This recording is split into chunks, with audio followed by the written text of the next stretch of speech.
Hi అండి, అందరికీ నమస్కారం. Welcome back to my channel Moms Food Eating Kids. ఈరోజు నా స్టైల్లో టమాటా పప్పు రెసిపీని చూపించబోతున్నానండి. ఇలా నేను చేసినట్టు చేసి పెట్టండి. మీ ఇంట్లో వాళ్ళు ఈ టమాటా పప్పుని చాలా ఇష్టంగా తింటారు. దీనికి కాంబినేషన్గా ఆలూ ఫ్రై చేయండి, ఇంకా బాగుంటుంది. ఇప్పుడు ఈ టమాటా పప్పు చేయడానికి ముందుగా ఒక కుక్కర్ గిన్నెను తీసుకొని దానిలోకి ఒక 2 గ్లాసుల కందిపప్పు వేసుకోవాలి. వీటిని ఇప్పుడు శుభ్రంగా ఒక 3 సార్లు కడుక్కొని 2 గ్లాసుల పప్పుకి 4 గ్లాసుల నీళ్లు పోసుకోవాలి. ఇలా నీళ్లు పోసుకున్న తర్వాత 1 టీ స్పూన్ ఉప్పు వేసుకొని కుక్కర్ మూత పెట్టేసి మీడియం టు హై ఫ్లేమ్లో ఒక 5-6 విజిల్స్ రానిచ్చుకోండి. పప్పు అనేది ఉడికిపోతుంది. ఇప్పుడు ఈ టమాటా పప్పులోకి ఇక్కడ నేను ఒక 3 టమాటాలు, ఒక మీడియం సైజు ఉల్లిపాయ, కారానికి తగ్గట్టుగా పచ్చిమిర్చి, కొంచెం చింతపండుని ఇలా తీసుకొని కడుక్కొని నీళ్లు పోసి నానబెట్టుకోండి. ఈ పప్పు అనేది ఇలా ఉడికిపోయి ఉంటుందండి ఒక 5-6 విజిల్స్ తర్వాత. ఇప్పుడు ఒక పప్పు గుత్తిని తీసుకొని ఇలా మెత్తగా మెదుపుకోవాలి. అంత మెత్తగా మెదిపేయొద్దు, పప్పు అనేది ఇలా ఉండాలి. ఇప్పుడు ఒక గిన్నెని తీసుకొని దానిలోకి ఒక 3 టేబుల్ స్పూన్ల ఆయిల్ వేసుకొని, ఆయిల్ వేడయ్యాక 1 టీ స్పూన్ పచ్చిశనగపప్పు, 1 టీ స్పూన్ మినప్పప్పు, 1/2 టీ స్పూన్ ఆవాలు, 1/2 టీ స్పూన్ జీలకర్ర, 2 ఎండుమిర్చిని ఇలా వేసుకొని మంటని మీడియం ఫ్లేమ్లో పెట్టి ఈ పోపు అంతా బాగా మంచి రంగు వచ్చే వరకు వేయించుకోవాలి. ఇలా వేగిన తర్వాత ఒక 6-7 వెల్లుల్లిపాయలని ఇలా దంచి వేసుకోండి.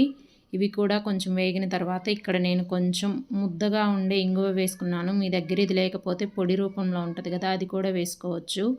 ఇప్పుడు పచ్చిమిర్చిని ఇలా సన్నగా కట్ చేసుకొని వేసుకోండి.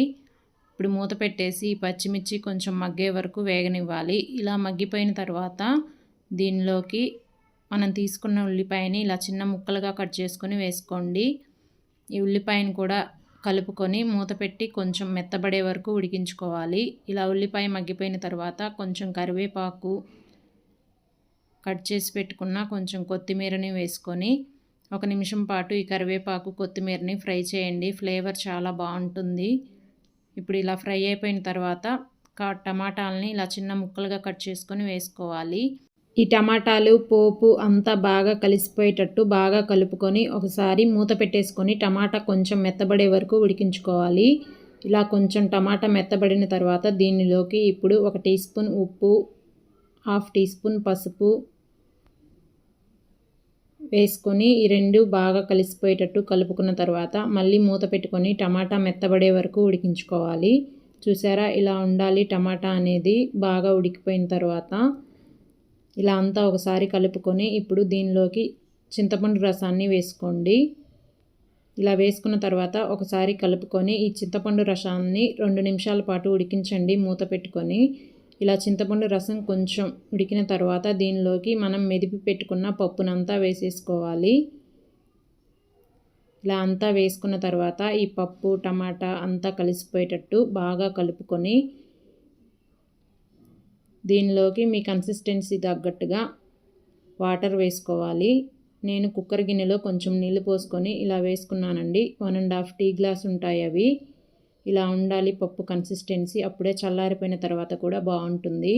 ఇప్పుడు దీనిలోకి ఒక 1/2 టీ స్పూన్ జీలకర్ర పొడి, సన్నగా కట్ చేసి పెట్టుకున్న కొత్తిమీర వేసుకొని బాగా కలిపేసుకోవాలి. ఇలా అంతా కలుపుకున్న తర్వాత ఒకసారి టేస్ట్ చెక్ చేసుకోండి. మీ రుచికి సరిపడా ఉప్పు ఇదే టైంలో వేసుకొని బాగా కలిపేసుకొని మూత పెట్టుకొని ఒక 2 నిమిషాలు ఉడికించుకోండి. మధ్య మధ్యలో కలుపుకుంటూ, అడుగంటుతుంది. లేకపోతే మంటని మటుకు సిమ్లో పెట్టేసేయండి.